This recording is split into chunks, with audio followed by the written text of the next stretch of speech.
time for a quick review of the A&E Legends biography featuring WWE Hall of Famer and the Viceman Paul Heyman. The documentary chronicles his life and his career as a professional manager. It starts with him picking up a tie so that he could wear it on WWE TV. His work as the Viceman, the manager of Roman Reigns, is focused upon.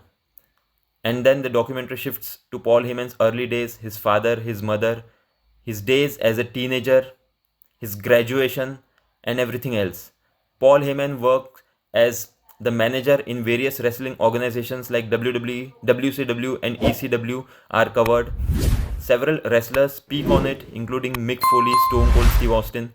His work as the mind behind ECW is also studied. A lot of focus is put on the night Brock Lesnar defeated The Undertaker to break the streak. Paul Heyman's legendary expressions are shown, and the focus then shifts back to his early years as a teenager, the time that he spent with his family, his father, and his mother.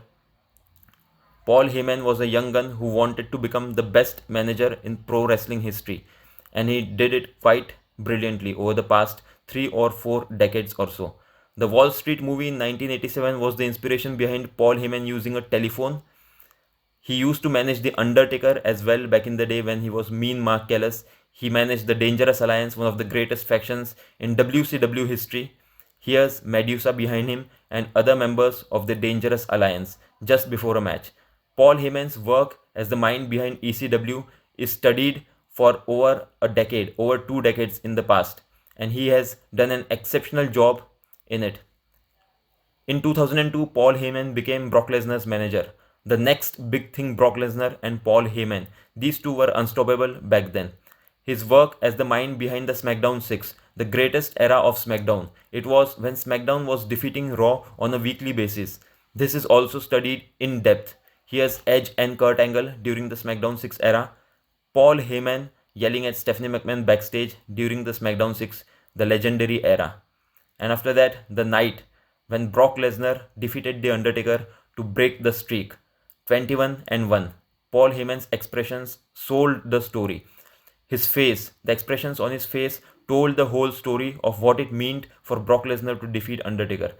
Heyman's relationship with Roman Reigns, the tribal chief, is explained in detail, and then comes the time Paul Heyman is inducted into the WWE Hall of Fame. Paul Heyman's talk with Triple H after the Hall of Fame is focused upon, and then he can be seen hugging his daughter and his son in a backstage wholesome moment. The documentary finally ends, and this is a must watch, a 42-minute documentary on Paul Heyman that you just have to see.